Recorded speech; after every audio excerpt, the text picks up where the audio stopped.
Hello, hello, welcome. This is Gumjabar, and today we're looking at E.G. Huck against Startail July from MLG Orlando.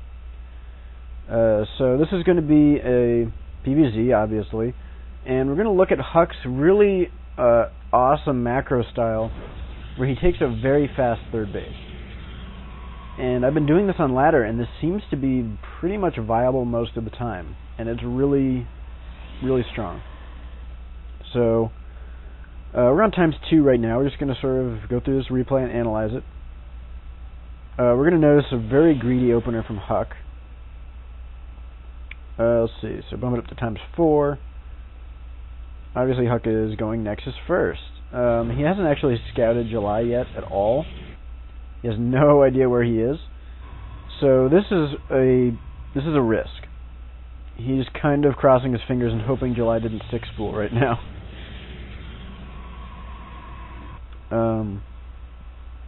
Luckily for him, July did not 6-spool.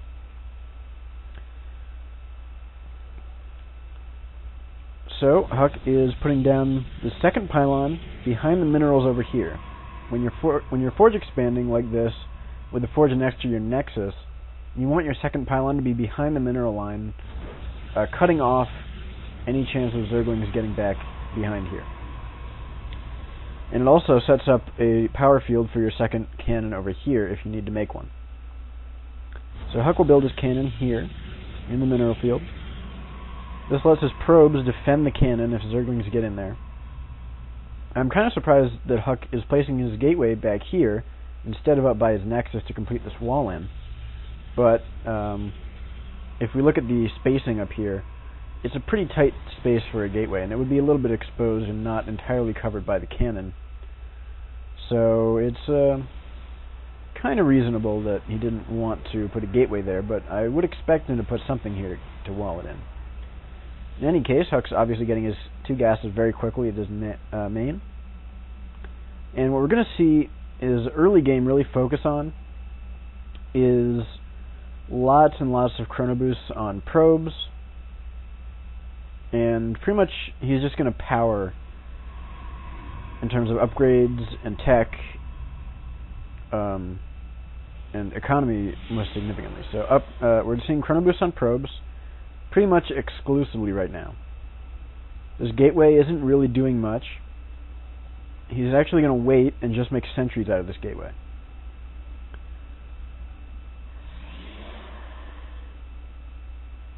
July is making a couple of Zerglings, but he doesn't want to make more than 2. If a Zerg's going for this 3-base kind of thing really fast, you can see his third hatchery down before the 6-minute mark, which is pretty standard against Forge Expand if Zerg wants to play a macro game. He really can't afford to make more Zerglings than 2 to 4. So if he wants to commit and run through here, he actually has to commit a lot of larvae and not drones. So, Huck basically is going to make sure that July isn't all-inning, and then he's going to feel very comfortable with this building placement. He also doesn't need a second cannon, which this type of Forge Expand usually wants a second cannon at least, if not 3. And Huck, being his usual self, is going to get really bold with his first sentry. If July had made any more than like 2 lings, this just dies. But Huck only saw the 2 Zerglings chasing his probe. I think he felt kind of confident with this.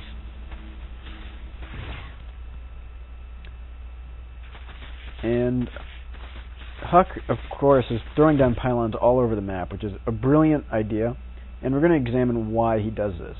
It's not just for late game, it's actually a specific purpose. Because as soon as he has the money to, he's throwing down a whole bunch of gateways. He's making 7 gateways right now.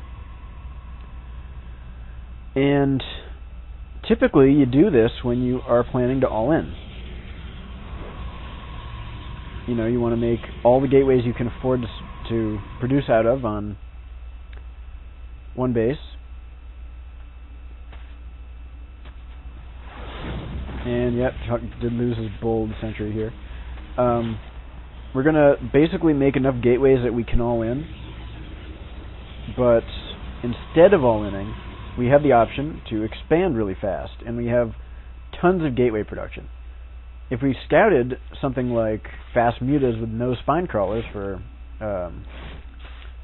July, we could go ahead and 6-gate, and we have these forward pylons that we can reinforce with. But Huck is going to go ahead and take this third base at the 8-minute 30-second mark, which is unbelievably fast.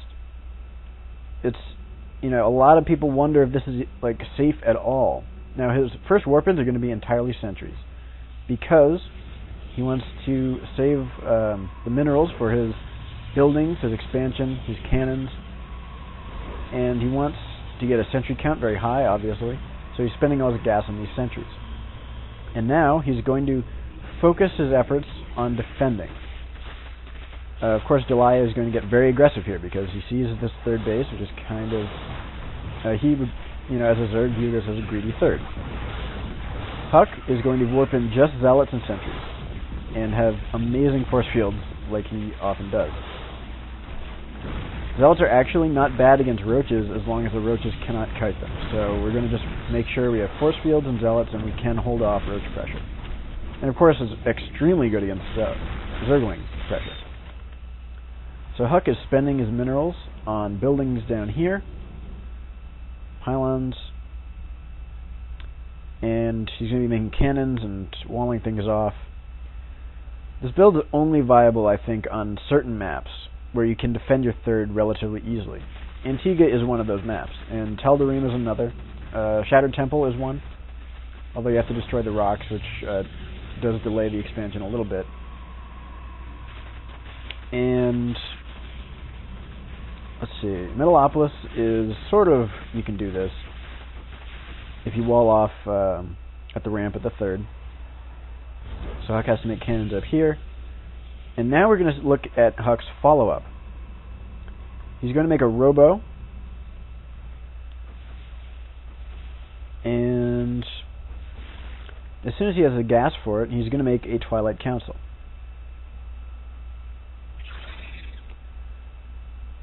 Come on, Huck. You can do it. Cannon.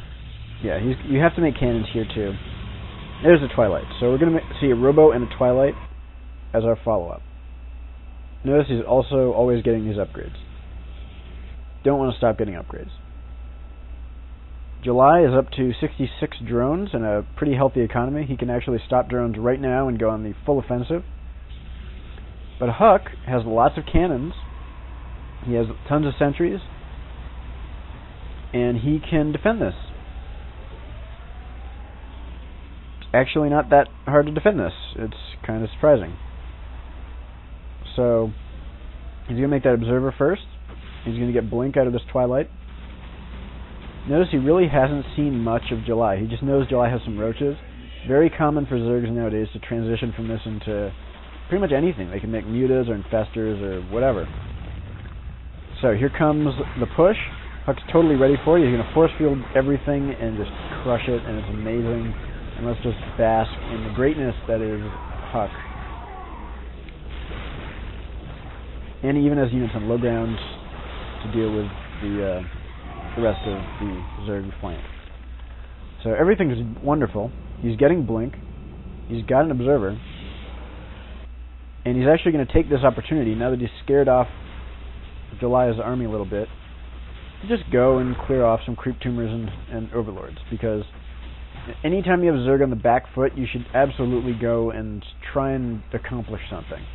You have a very limited amount of time while Zerg reinforces, and you want to be active clearing creep tumors, killing overlords, getting Zerglings at watchtowers, whatever you can do. Now Huck saw a lot of Zerglings, and he's going to go ahead and make a few more Zealots than he might otherwise. July is going for this Roach, Zergling, Hydra, Infestor mix, which is fairly strong. Don't get me wrong, it's a pretty strong mixture. And now we see that Huck has Blink basically almost done, so he's going to get aggressive with these Stalkers. You can always run away, unless it gets fungal. So Huck does have to watch for that, but he can always retreat back here, and he's fine. Not losing anything. Meanwhile, we are seeing... What are we seeing? more cannons and gateways to wall off this open up ramp. July is going to get super aggressive here. All Huck needs to do is defend. He needs to defend cost effectively, which cannons will let him do, which force fields help him do. And he can utilize this choke point here. This Twilight Council has served its purpose, in fact. All it's there for now is to allow Huck to upgrade. But once again, great force fields, and there's pretty much not much that July can do here. If you look at the economy, we've got equal economies. We have a supply lead for Huck, which is pretty amazing and not too common. We have Colossus building for Huck. This is a very common standard follow-up. And of course, Huck beats the Zerg army. He needs to get aggressive and push back.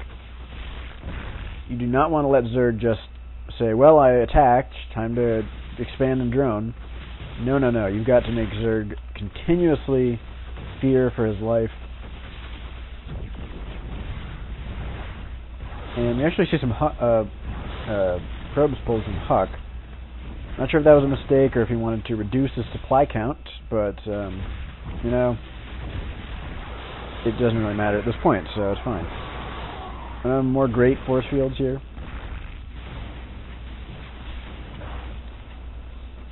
And, you know, this looks like pretty much a death push.